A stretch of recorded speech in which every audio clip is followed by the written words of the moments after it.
इस मिस्टीरियस कहानी की शुरुआत होती है आर्कियोलॉजिस्ट की एक टीम को दिखाते हुए, जो कि एक सुनसान जगह पर अपनी रिसर्च करने के लिए आगे बढ़ रहे थे।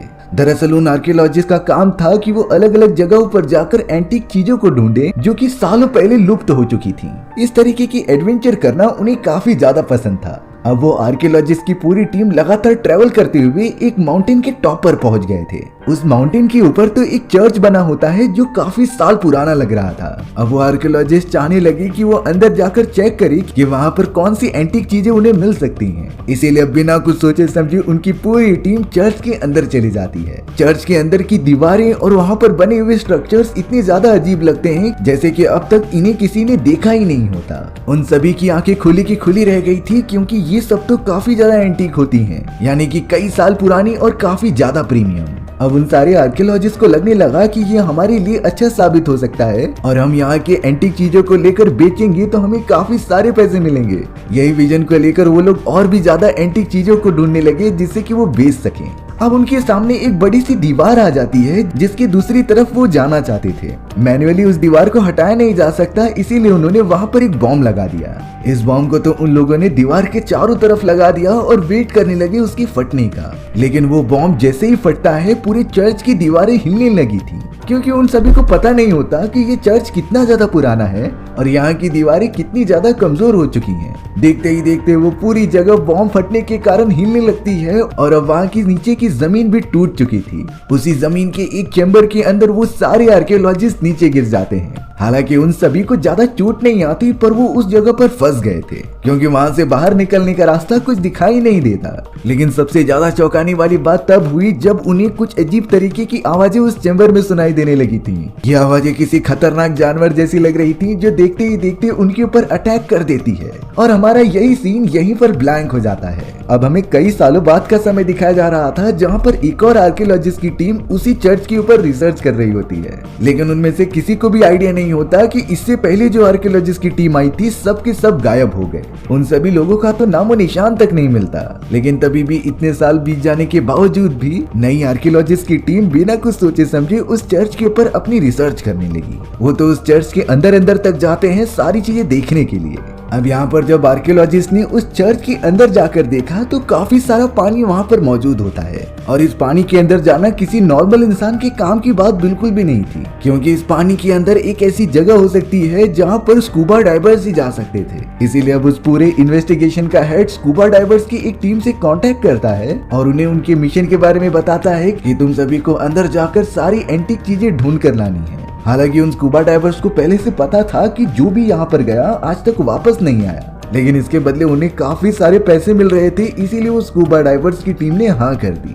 सभी लोग बहुत ज्यादा खुश होते हैं कि मिशन कंप्लीट होने के बाद उनके पास एक बहुत ही बड़ी रकम होगी। जल्द से जल्द स्कूबा डाइवर्स की टीम को उस जगह पर बुला लिया गया था जहाँ पर वो चर्च होती है और अब वो सभी एक साथ मिलकर प्लान करने लगे कि आखिरकार कहाँ पर जाएंगे और उनकी आगे की स्ट्रेटजी क्या होगी। टाइलर नाम का एक टीम मेंबर तो बहुत ही ज्यादा एक्साइटेड होता है इस पूरे मिशन के लिए, साथ ही साथ वो कैथरीन नाम की अपनी बेस्ट फ्रेंड से बातें भी कर रहा था। अब उस पूरी टीम का हेड जिसका नाम जैक था वो उनको प्लान बता रहा होता है कि हमें स्कूबा डाइविंग कहाँ से स्टार्ट करनी होगी और कितने दिन रहना होगा। वो सारी प्लानिंग करके जाते हैं कि हर पॉसिबिलिटीज में अगर कोई गड़बड़ी हुई तो वो क्या परफॉर्म करेंगे, इससे किसी की जान भी नहीं जाएगी और वो सही सलामत बाहर आ सकते थे। सारी की सारी तैयारियां हो चुकी होती हैं और उन्होंने उस हिसाब से प्लानिंग भी कर ली थी। लेकिन अब यहाँ पर एक डॉक्टर होता है जो कि आर्कियोलॉजिस्ट की टीम में काम किया करता था। वो डॉक्टर स्कूबा डाइवर्स को वो सारी चीजें दिखाता है जो उन्हें उस जगह से मिली थी। उन पत्थरों के ऊपर तो कुछ अजीब सी चीजें बनी होती हैं जिसे देखकर लग रहा था कि ये कोई खतरनाक क्रिएचर है। साथ ही साथ ये बहुत साल पुराने वाले पत्थर थे जो आज तक किसी ने नहीं ढूंढ पाए।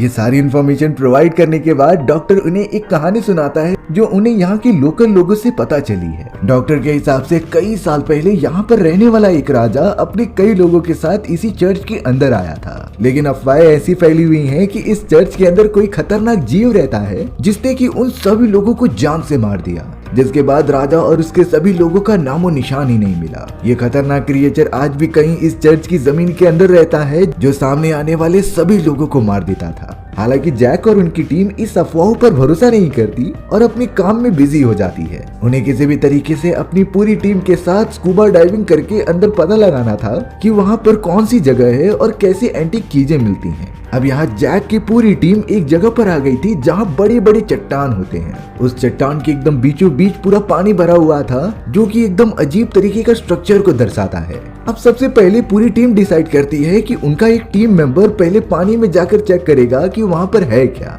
इसीलिए अब जैक अपने उस टीम मेंबर को तैयार करके पानी के अंदर भेज देते हैं। उस मेंबर की बॉडी पर कैमरा लगा हुआ था जिससे कि सारी चीजें सभी लोग बैठकर मॉनिटर पर देख पा रहे होते हैं। टीम मेंबर तो लगातार डाइव करते हुए पानी की गहराई में जाने लगा, लेकिन उसे रास्ते में कोई भी हलचल दिखाई नहीं देती। जब वो थोड़ा और आगे बढ़ता है तब उसने नोटिस किया कि पानी खत्म हो रहा है और उस पूरी जगह के एक छोटे चैम्बर के अंदर पानी बिल्कुल भी नहीं था, यानी कि उस जगह पर वो विदाउट ऑक्सीजन गैसेस से सांस ले सकते थे। अब यहाँ जैक की पूरी टीम अपने मेंबर से मॉनिटर के थ्रू काफी सारी बातें करते हैं कि वहाँ पर तुम्हें क्या महसूस हो रहा है और कोई एंटीक चीज मिली भी कि नहीं। लेकिन वहाँ उनकी टीम के मेंबर ने एक अजीब सी चीज उन्हें दिखाई जो कि एक छोटा सा क्रिएचर होता है। वो क्रिएचर तो बिल्कुल भी नुकसान नहीं पहुंचा रहा था, इसीलिए अब उनका मेंबर पूरी टीम को वो छोटा सा क्रिएचर दिखाता है कैमरा की मदद से। सभी लोग बहुत ही ज्यादा चौंक गए थे क्योंकि ये नॉर्मल क्रिएचर नहीं था, बल्कि इसकी तो स्पीशीज ही अलग होती है जो आज तक दुनिया वाले डिस्कवर नहीं कर पाए। अब उन सभी को लगने लगा कि हमें और भी एंटीक चीज मिल सकती है जिससे कि वो सभी लोग काफी ज्यादा पैसे कमा सकते थे। इसीलिए उन्होंने अपने उस मेंबर को उस जगह के और ज्यादा अंदर जाने के लिए कह दिया। जैक का दोस्त अब कमांड मिलने पर लगातार अंदर की तरफ बढ़ता रहता है, लेकिन तभी अचानक उसे अपने आसपास किसी के होने का एहसास हुआ। देखते ही देखते अचानक ऐसा लगा कि जैक के दोस्त के ऊपर किसी ने हमला कर दिया है और अब तो कैमरा के सारे सिग्नल्स भी खराब हो चुके थे जिससे कि वो मॉनिटर के थ्रू कुछ नहीं देख पाते। उनका सिग्नल पूरी तरीके से उनके दोस्त से डिस्कनेक्ट हो चुका था और अब जैक के सभी साथी काफी ज्यादा टेंशन में आ जाते हैं कि वो अपने दोस्त को कैसे बचाए। वो पूरी तरीके से ठीक भी है कि नहीं, इसकी सिग्नल्स उसे मिल ही नहीं रहे हैं। इसीलिए बहुत ज्यादा सोचने के बाद उन्होंने डिसाइड किया कि वो अपने दोस्त को बचाने के लिए उस जगह पर जरूर जाएंगे, भले ही इसमें उन सभी को अपनी जान खतरे में डालनी पड़े। हालांकि जैक का भाई टाइलर कह रहा था कि हमें इतने सारे लोगों की जान खतरे में नहीं डालनी चाहिए, हमें सबसे पहले दूसरे मेंबर को सिंगल ही भेजना चाहिए ताकि वो पता लगा सके कि नीचे सारी चीजें नॉर्मल हैं कि नहीं। लेकिन जैक बहुत ही ज्यादा जिद्दी था, वो ये बात तो बिल्कुल भी नहीं समझता, जिसके बाद आधे से ज्यादा लोग अब स्कूबा डाइविंग करते हुए उस जगह पर जाने लगे। रास्ते में जितने भी एंटीक और नायाब चीजें मिल रही थी वो उनकी फोटोज और वीडियोस ले रहे थे। देखते ही देखते वो लगातार आगे बढ़ते हुए उन चीजों को भी इकट्ठा कर लेते हैं जो कि उन्हें काफी ज्यादा प्रीमियम लग रही थी।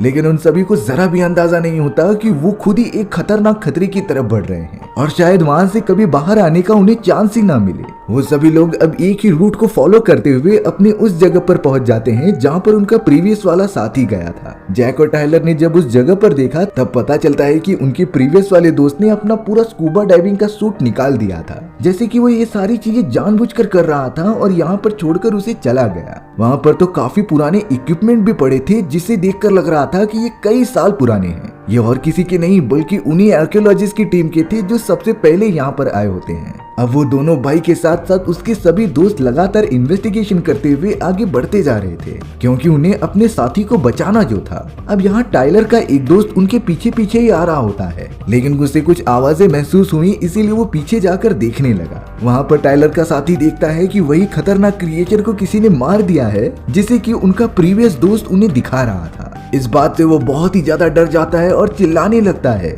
लेकिन अब अचानक टाइलर के उस दोस्त के ऊपर किसी बड़े से क्रिएचर ने हमला कर दिया। इस क्रिएचर के इतने बड़े बड़े दांत और पंजे होते हैं कि वो उसे पानी में लेकर कूद जाता है और उसके ऑक्सीजन टैंक को भी तोड़ देता है। टाइलर का दोस्त बहुत ही ज्यादा तड़प रहा था वहां से बाहर निकलने के लिए, लेकिन अब शायद उस खतरनाक क्रिएचर ने उसे पूरी तरीके से पकड़ लिया था जो उसे पानी के अंदर खींचता चला जा रहा होता है। हालांकि अब टाइलर अपने दोस्त की मदद करने के लिए वहां पर वापस आता है, लेकिन शायद तब तक काफी ज्यादा देर हो चुकी थी। उस क्रिएचर ने टाइलर के दोस्त को जान से मार दिया और कहीं और लेके चला गया। उस क्रिएचर ने तो टाइलर के दोस्त को एक ऐसी पतली जगह से खींच लिया जहां पर कोई भी इंसान जा ही नहीं सकता था, जिससे टाइलर के दोस्त की पूरी बॉडी चकनाचूर हो जाती है। उसका ऑक्सीजन सिलेंडर भी फटने के कारण वहां पर एक धमाका हो चुका था। देखते ही देखते तो टाइलर के दोस्त का नामो निशान ही मिट जाता है। अब टाइलर किसी भी तरीके से अपनी जान बचाते हुए वहां से निकल पड़ा था। वो बाकी सभी साथियों के सामने आकर कहता है कि मैंने अपने दोस्त को खो दिया। उसे पता नहीं कोई अनजान चीज खींच रही थी जो उसे जमीन के अंदर लेकर चली गई।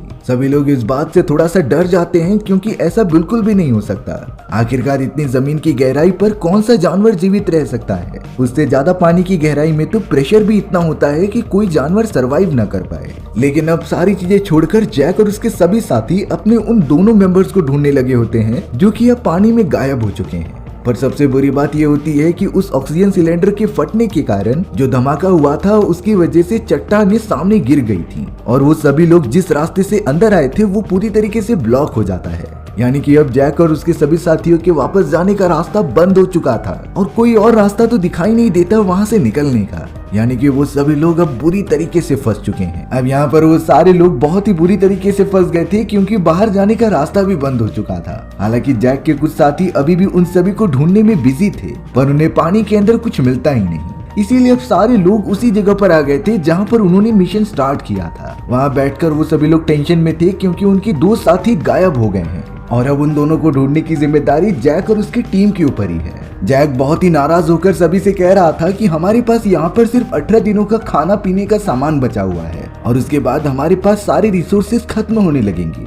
इसीलिए हमें उतने ही दिनों के अंदर यहाँ से बाहर निकलने का रास्ता ढूंढना पड़ेगा। अब जैक का दोस्त बहुत ही ज्यादा डर जाता है और बोलने लगता है कि यहाँ पर शायद वही क्रिएचर होगा जिसने कि हमारे दोनों साथियों को जान से मार दिया है, क्योंकि इस बारे में तो डॉक्टर भी शुरुआत में उन्हें बता रहे थे कि यहाँ पर एक मिथिकल क्रिएचर रहता है जिसके ऊपर वो सभी लोग बिलीव नहीं कर रहे थे। हो सकता है कि आज तक जितने भी लोग यहाँ पर आए उसी खतरनाक क्रिएचर ने उन्हें जान से मार दिया हो। हालांकि डॉक्टर इसका जवाब देते हैं कि हमने अभी तक उस क्रिएचर को देखा नहीं है, इसीलिए हम इस बात पर अभी भरोसा नहीं कर सकते। जैक और उसके सभी दोस्त बिल्कुल भी टाइम वेस्ट नहीं करना चाहते थे, इसीलिए वो जल्द से जल्द पानी के अंदर जाकर चेक करने लगे कि वहाँ पर कोई मौजूद भी है कि नहीं। वहीं अब दूसरी तरफ हमें टाइलर को दिखाया जाता है जो अपने एक साथी से लड़ाई करने लगा था। उन दोनों में बहुत ही भारी भरकम लड़ाई हो जाती है क्योंकि टाइलर का दोस्त समझता था कि उसके दूसरे साथी की जान उसकी वजह से गई है, क्योंकि अगर वो सही समय पर वहां पहुंच जाता तो उसकी जान भी बच जाती। इसी बात पर टाइलर भी काफी ज्यादा गुस्सा था और वो अपना सारा गुस्सा उस दूसरे दोस्त के ऊपर निकाल रहा होता है। लेकिन यहाँ उन सभी को एक दूसरे से फाइट करके कुछ भी मतलब नहीं था। उन दोनों को तो जल्द से जल्द बाकी लोग आकर तुरंत ही रोक रहे थे, नहीं तो वो एक दूसरे की जान ले लेते।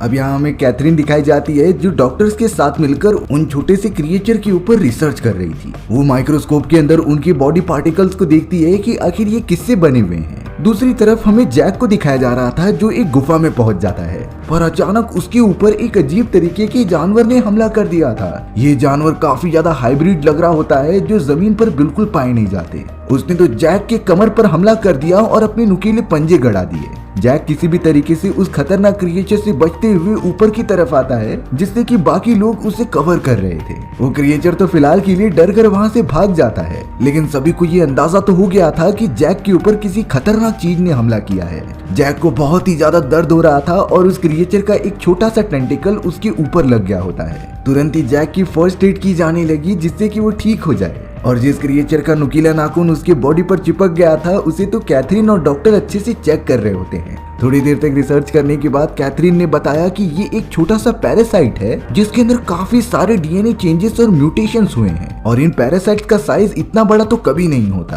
तब जाकर डॉक्टर इसका अनुमान लगा रहे थे कि शायद इस जगह पर जो इन्वायरमेंट मौजूद है उससे इनके बॉडी के ऊपर इफेक्ट हुआ है और जरूरी आगे चलकर बहुत ही ज्यादा खतरनाक होने वाले हैं। जैक इस बात से बहुत ही ज्यादा डर गया और वो सभी को कहने लगता है कि हमें यहाँ से बाहर निकलना ही होगा, नहीं तो ये क्रिएचर्स कभी भी हम पर हमला कर सकते हैं। हालांकि जैक के पीठ पर लगी हुई चोट अभी भी ठीक नहीं हुई थी, लेकिन उन्हें लगातार चलते तो रहना ही होगा क्योंकि वो एक जगह पर नहीं रुक सकते। अब वो लोग अलग अलग गुफाओं में जाकर देखने लगते हैं कि बाहर जाने का रास्ता कहाँ पर है, लेकिन उन्हें कोई भी प्रॉपर वे नहीं मिलता वहाँ से बाहर निकलने का। अब सभी लोग जैक द्वारा बनाई गई स्ट्रेटेजी के हिसाब से आगे तो बढ़ रहे थे, लेकिन सभी के मन में एक डर सा बैठ गया था उस खतरनाक क्रिएचर की वजह से। थोड़ा ही आगे जाने पर उन्हें बहुत सारे स्केलेटन्स दिखाई देते हैं। ये स्केलेटन्स किसी और के नहीं बल्कि उन्हीं सारे आर्कियोलॉजिस्ट के थे जो सबसे पहले यहाँ पर इन्वेस्टिगेशन के लिए आए थे। उन सभी ने नोटिस किया कि इन हड्डियों के ऊपर उसी खतरनाक क्रिएचर के निशान है जिस तरीके से उसने जैक के ऊपर हमला किया था, यानी कि ये वही मिथिकल क्रिएचर है जिसके बारे में गाँव वाले बात कर रहे थे। वो सभी लोग फिर भी आगे बढ़ना छोड़ते नहीं क्योंकि यही उनकी आखिरी उम्मीद थी। अगर ऐसा नहीं किया तो वो हमेशा के लिए यहाँ फंस कर रह जाएंगे। जैक का एक साथी जिसके पास इक्विपमेंट्स थे और वो उसकी मदद से आगे का रास्ता चेक कर रहा था, वो कहता है कि शायद हम गलत रास्ते पर जा रहे हैं, लेकिन जैक उन्हें कंफर्म करते हुए कह रहा था कि हमें यहीं जाना चाहिए क्योंकि पानी का आवाज मुझे इसी रास्ते से आ रहा है। वो सभी लोग जैक के ऊपर भरोसा करके आगे जैसे ही बढ़ते हैं तो पता चला कि वहाँ पर पानी सच में मौजूद है, यानी कि जैक सही कह रहा था। अब जैक उस पानी को चेक करने लगा कि आखिरकार वो कितना गहरा है और उसकी डायरेक्शन कहाँ पर है। तब उसे पता चलता है कि ये पानी तो सीधे नीचे जा रहा है, यानी कि इसका बहाव नीचे की तरफ है। जैक की हालत बहुत ज्यादा खराब थी और उसकी चोट ठीक भी नहीं हुई होती, इसीलिए सभी लोगों ने डिसाइड किया कि वो यहाँ पर थोड़े टाइम तक रुकेंगे और फिर उसके ठीक होने के बाद यहाँ से जंप लगाकर कहीं और चले जाएंगे, शायद उन्हें वहाँ पर बाहर निकलने का रास्ता मिल जाए। यहाँ सभी को जैक के बिहेवियर में कुछ चेंजेस दिखाई दिए। वो पहले से बहुत ही ज्यादा गुस्सैल हो चुका था, जो कि एक कैमरामैन पर गुस्सा करता है क्योंकि वो सारी चीजें रिकॉर्ड कर रहा था इतनी क्रिटिकल कंडीशन में भी। लेकिन वो तो कैमरामैन का काम होता है और उसी के लिए उसे पैसे दिए गए थे। जैक ने उस कैमरामैन को काफी ज्यादा मारा और बहुत ही बुरा भला कहा। फिर बाद में जैक को रियलाइज होता है कि वो गलत कर रहा है, इसीलिए वो जाकर माफी भी मांग रहा था। उसे भी नहीं समझता कि उसकी बॉडी के साथ क्या हो रहा है जो उसे इतना गुस्सैल बना रही है। अब सभी लोग वहाँ पर रुककर थोड़ा सा आराम करने लगे थे। टाइलर और उसका एक दोस्त जैक के लिए फिक्र कर रहा था क्योंकि आज तक उसने जैक को इतना गुस्सा करते हुए कभी नहीं देखा। यहाँ जैक जो अपने बॉडी के अंदर कुछ चेंजेस महसूस करता है, वो बाकी लोगों की आवाजें बड़ी आराम से सुन ले रहा था। साथ ही साथ उसके सुनने की भी शक्ति काफी तेज हो जाती है। दरअसल ये सारी चीजें इसी वजह से हो रही थी क्योंकि उस क्रिएचर ने जैक को काट लिया था और उसके कई सारे डेड सेल्स उसकी बॉडी में घूम रहे होते हैं, जो शायद जैक के डीएनए को चेंज कर रहे थे। पर क्या जैक आगे चलकर वही खतरनाक क्रिएचर बन जाएगा जो सबसे ज्यादा ताकतवर होगा? ये तो हमें कुछ देर में पता चल ही जाएगा। अब यहाँ आराम करने के बाद सभी लोग एक एक करके अपना डाइविंग सूट पहन लेते हैं और वो उस पानी के अंदर कूदने लगे थे जो सीधा नीचे की तरफ जा रहा था। सभी लोगों ने जैक के कहे गए मुताबिक प्रिकॉशंस ले लिए होते हैं और वो सब एक लाइन में ही नीचे उतरेंगे क्योंकि इतने लंबे रास्ते में कोई भी यहाँ से वहाँ चला गया तो वो गुम हो जाएगा। अब वो सभी लोग लगातार नीचे की तरफ जा ही रहे होते हैं, तभी कैथरीन के पैर को किसी अनजान चीज ने पकड़ लिया था। कैथरीन काफी ज्यादा चिल्लाने लग जाती है, पर उसे कुछ समझता ही नहीं कि ये क्या हो रहा है। लेकिन थोड़ी देर बाद उस अनजान चीज ने कैथरीन के पैर को छोड़ दिया था। जैक भी अब कैथरीन की मदद करने के लिए आ जाता है, जिससे कि कैथरीन कह रही थी कि नीचे कोई खतरनाक क्रिएचर मौजूद है जो कि मेरा पैर पकड़कर खींच रहा था। जैक ने जब देखा तब वहाँ पर एक अजीब टाइप की ईल मछली मौजूद होती है जो एकदम अलग ही स्पीशीज से बिलोंग करती थी और ईल मछली की ऐसी स्पीशीज तो इंसानों ने अभी डिस्कवर ही नहीं की थी। जैक अब किसी भी तरीके से कैथरीन को बचाते हुए उसे दूर लेकर चला जाता है। वहीं दूसरी तरफ अब डॉक्टर, जो कि बहाव के कारण दूसरों से अलग हो चुके थे, उनके सामने वही क्रिएचर आ जाता है जिसने कि जैक के ऊपर हमला किया था। ये क्रिएचर बाकी से काफी ज्यादा बड़ा और खौफनाक होता है, जिसने कि डॉक्टर को पकड़ लिया और पानी के अंदर खींच के लेके जाने लगा। डॉक्टर काफी ज्यादा चिल्लाते हैं, इसीलिए जैक भी उनकी मदद करने के लिए वहां पहुंच गया था। लेकिन शायद तब तक काफी ज्यादा देर हो जाती है क्योंकि उस क्रिएचर ने डॉक्टर का दम घोट दिया था और उसे नीचे की तरफ घिसता हुआ लेकर जा रहा था। हालांकि जैक डॉक्टर को तो नहीं बचा पाया, लेकिन वो उस क्रिएचर की बॉडी पर देखता है कि वहाँ कुछ टैटू बना हुआ है और ऐसा टैटू तो कोई जानवर नहीं बल्कि इंसान ही बना सकते हैं। यहाँ जैक थोड़ा सा सोच में पड़ गया कि शायद ये भी हो सकता है कि ये क्रिएचर शुरुआत में पहले इंसान हो और फिर बाद में क्रिएचर बना हो। क्या उसके साथ भी यही होने वाला है, क्योंकि अब एक खतरनाक पैरासाइट ने तो उसे काट लिया था जिसका असर उसे अपने बॉडी पर साफ साफ दिखाई दे रहा होता है। जैक के दिमाग में तो यही सारी चीजें चल रही थी कि अगर वो क्रिएचर बन गया तो क्या वो अपने साथियों को जान से मार देगा। ये सोचकर उसे बहुत ही भयानक विजन्स आने लगे थे। जैक अब कैसे भी करके अपने बाकी टीम मेंबर्स के पास पहुंचता है, लेकिन उसने इस बारे में बिल्कुल भी नहीं बताया कि उसकी बॉडी में भी चेंजेस होने लगे हैं। कैथरीन यहाँ पर जैक के ऊपर गुस्सा हो रही थी क्योंकि उसने पहले ही कहा था कि ये रास्ता हमारे लिए सेफ नहीं है। अब तुम्हारी वजह से डॉक्टर की जान गई है। जैक भी काफी शर्मिंदा होता है क्योंकि वो एक एक करके अपने सभी साथियों को खोते जा रहे थे। अब वो सभी लोग पानी से बाहर निकलकर एक पथरीले वाले इलाके में आ जाते हैं। उन्हें तो बाहर निकलने का रास्ता ढूंढना ही पड़ेगा क्योंकि यहाँ जो भी जानवर मिला है वो काफी ज्यादा हाइब्रिड है और उनके अंदर इतनी तो क्षमता है कि वो किसी इंसान को जान से मार दे। जैक कहता है कि हमें शायद पानी के रास्ते न जाकर इस पथरीले वाले इलाके के ऊपर चढ़ना पड़ेगा। कैथरीन फिर से जैक से कह रही थी कि तुम अपना दिमाग खो चुके हो। ऐसा बिल्कुल भी नहीं है कि ऊपर चढ़ाई करने के बाद हमें बाहर जाने का रास्ता मिलेगा ही। इसीलिए कैथरीन ने डिसीजन लिया कि जैक नहीं, अब उसके टीम का नया कैप्टन वो बनेगी जो सभी को गाइड कर सकती थी, क्योंकि जैक तो अपने होश और आवाज खो चुका था। लेकिन जैक का भाई टाइलर उसके ऊपर भरोसा अभी भी करता है, इसीलिए अब वहाँ पर 2 टीम्स बन चुकी थी। जैक, टाइलर और बाकी सभी लोग एक साथ हो जाते हैं और उनमें से कुछ लोग कैथरीन के साथ जाते हैं। अब यहाँ जैक की टीम लगातार उस चट्टान के ऊपर चढ़ते जा रही थी। एक लेडी जो सबसे टॉप पर होती है वो पहुंचने ही वाली थी, लेकिन अब अचानक वहां पर एक बहुत ही बड़ा बैट टाइप का क्रिएचर आ जाता है जो बाकी बैट से बहुत बड़ा और डरावना था। वो लेडी इस बात से इतना ज्यादा डर गई कि वहां से कूदने लगी, लेकिन सेफ्टी रोप होने के कारण वो बच जाती है। और अब वो बैट उसके ऊपर आकर उसे जकड़ लेता है, जिससे कि वो हिल नहीं पा रही थी। यानी कि उस लेडी की मौत पक्की होती है, पर वो इतनी आसानी से नहीं मरने वाली थी। उस लेडी ने अपने बॉडी में लगा हुआ सिलेंडर ब्लास्ट कर दिया, जिससे कि वो मरने के साथ साथ क्रिएचर भी मर जाता है। दोनों की बॉडी बहुत ज्यादा जलने की वजह से खत्म हो चुकी थी। जैक किसी भी तरीके से अपनी टीम मेंबर की डेड बॉडी नीचे लेकर आता है, जिसका उसे बहुत ही बुरा लग रहा था, क्योंकि अब उनकी टीम का एक और मेंबर कम हो गया है, जो बहुत ही ज्यादा दुख की बात होती है। कैथरीन जैक को फिर से कह रही थी कि हम एक साथ मिलकर यहाँ से बाहर निकलने का रास्ता ढूंढते हैं, नहीं तो काफी ज्यादा देर हो जाएगी और इसी तरीके से हमारे लोग मारे जाएंगे। पर यहाँ जैक के बॉडी में इतनी ज्यादा चेंजेस होने लगे थे कि उसके आंख के प्यूपिल्स भी एकदम बदल जाते हैं। शायद कैथरीन को इस बात का अंदाजा तो हो चुका था, लेकिन वो कंफर्म नहीं होती। इसीलिए फिलहाल के लिए सभी लोग अपनी 2 टीम बनाकर आगे बढ़ने लगे थे, क्योंकि उन्हें एक दूसरे के ऊपर भरोसा नहीं था। जैक, टाइलर और बचे हुए सारे लोग अपनी टीम को लेकर एक पथरीले वाले इलाके में आ गए थे, जहाँ पर काफी बड़ी बड़ी नुकीली चट्टानें होती हैं। जैक जब पानी के अंदर जाकर देख रहा था तो वहाँ से ठंडा पानी निकलता है। वो तुरंत ही समझ गया कि ये पानी बाहर के रास्ते जा रहा है, जिसे फॉलो करते हुए वो भी बाहर निकल सकते हैं। इसीलिए जैक सोच रहा था कि वो कैथरीन और बाकी लोगों को भी यहाँ बुला कर लेकर आ जाएं। लेकिन जैक की बॉडी एकदम थक गई थी, जैसे लग रहा था कि उसे हिलने में भी प्रॉब्लम होती है। इसीलिए अब जैक का भाई टाइलर उसे यहीं पर आराम करने के लिए कहता है, जो अब खुद बुलाने चला गया था कैथरीन और बाकी लोगों को। वहीं दूसरी तरफ अब कैथरीन की टीम आगे बढ़ ही रही थी, तभी उनके ऊपर खतरनाक क्रिएचर्स का हमला हो जाता है। दरअसल ये क्रिएचर्स इतने ज्यादा हाइब्रिड हो गए थे कि उन्हें नॉर्मल वेपन से मारना एकदम नामुमकिन था। या तो इन्हें जलाकर मारा जा सकता था या फिर कुचल दिया जाता था। अब वो खतरनाक क्रिएचर कैथरीन की एक मेंबर को तो पकड़ लेता है और उसे जान से मारने लगता है, लेकिन कैथरीन अपने एक मेंबर के साथ लगातार गुफा से बाहर निकलते ही जा रही थी। अच्छी बात तो ये होती है कि टाइलर भी एक समय के बाद कैथरीन को ढूंढ लेता है और उसे उसी जगह पर लेकर आ जाता है जहाँ पर जैक और बाकी लोग थे।